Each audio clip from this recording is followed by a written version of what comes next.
So it was my task to clean the data and make it usable for the weighting group and the data analysis group. I did that by deleting the unit non-responses, the cases that the previous speaker talked about where the respondents didn't answer any questions. So I just deleted those so they would not cause any confusion and wouldn't add erroneously to the analysis. I filled in missing data or imputed it in two ways. By looking at related questions. For example, in one of the open-ended questions, the respondent wrote C above, indicating that the previous answer that they had given was to be applied to this question as well.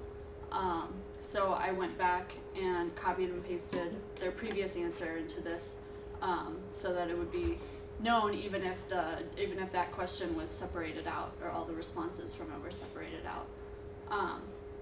And in other cases, I looked at related questions where by looking at one answer, you could figure out the answer to another. For instance, the question, are you pursuing your studies full or part-time, could be answered by looking at the responses to how many times per week do you attend classes on the Arlington campus. If the respondent indicated that they attended classes 3 or more times per week, then it was pretty safe to assume that they're full-time students.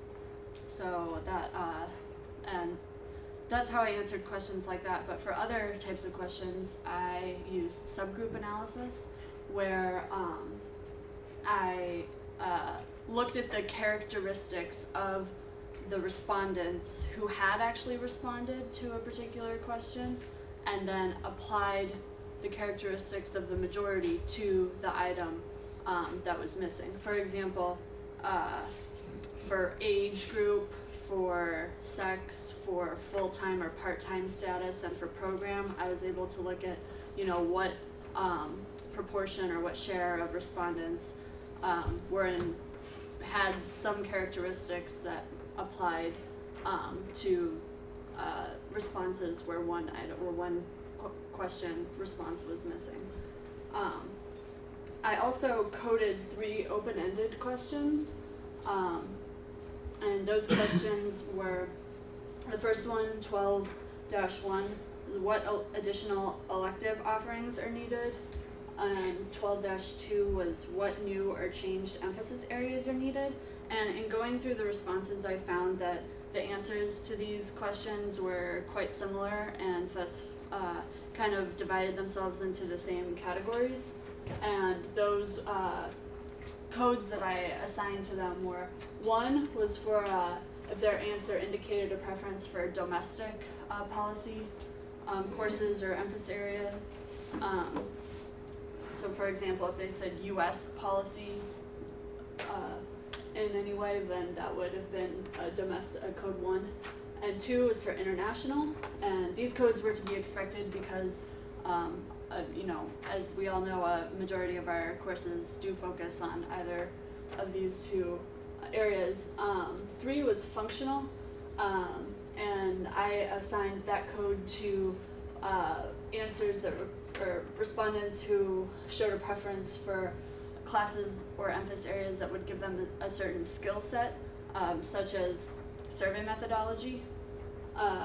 4 was topical, or they expressed interest in, for example, health policy, but didn't say domestic or international. And then 5 was I categorized, or I coded all other responses 5 other if they didn't fit. And this also captured measurement error, where the answers that we received did not match what we were trying to measure by giving this question.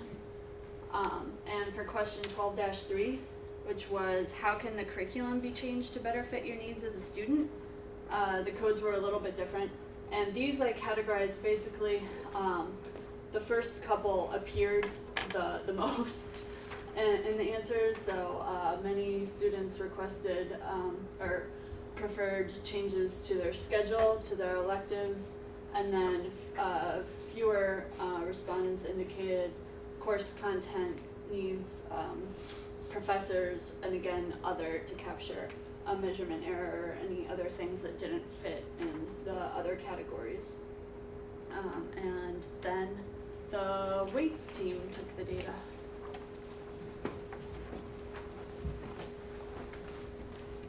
So the ultimate goal of our weighting strategy is to make our small sample look as close as possible to the actual target population over a number of characteristics. To do this, we employed a three-phase strategy.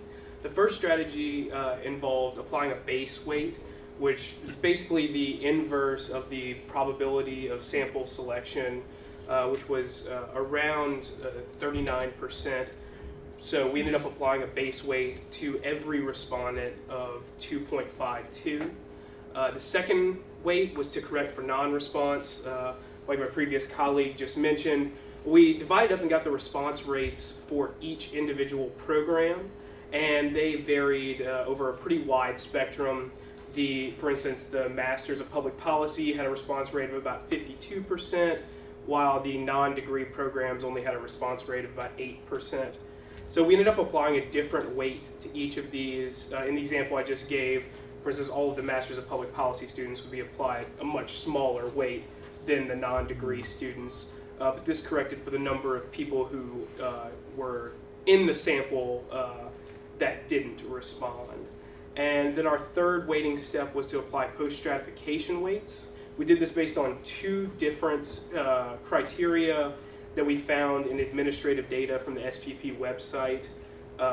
Gender and time status, whether the students were part-time or full-time. Overall, the numbers didn't differ that much from the total population numbers that we got from the administrative data. So the weights there weren't very large. In the end, the total weight for each individual was given by the base weight times their non-response rate times the post-stratification weight to give them a specific weight. And in order to check this to make sure that we got the right numbers, we summed all the weights down, and that should have equaled the population, total number of people in the population. It was very close. Our total population was 952 students, and our weights came out to about 944. So.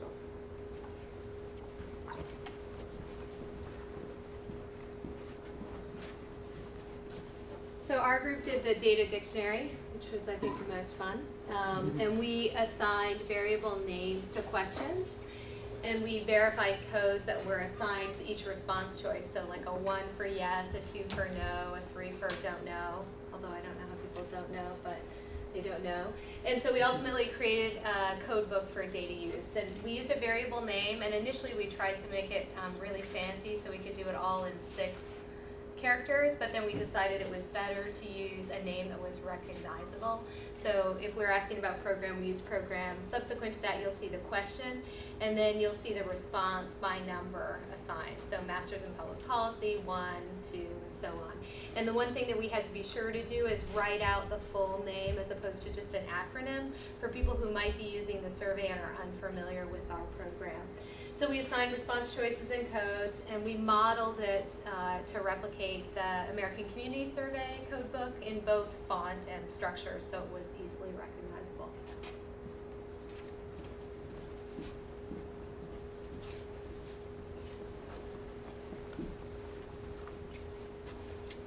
Our group was in charge of data analysis, basically summing up the data that we found in a tabular form for better interpretation.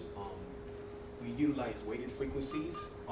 We did our tabulation in the statistical program called Stata, and in Stata we did tabulations, cross tabulations, and z-tests. Now this table displays the weighted estimates of the number of respondents per program. Noticeable standouts are, of course, the Masters in Public Policy program at 492, and the International Commerce and Policy program at 205, and of course the Doctor of Philosophy in Public Policy at 122, which we have a couple of students in this class who are PhDs.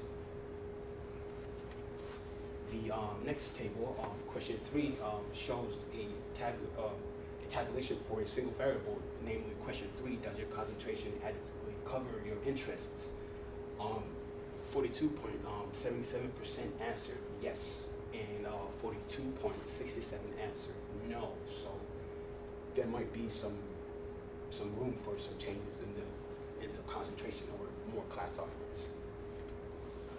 Question 7, this table deals with is the current evening class schedule, community for your work schedule.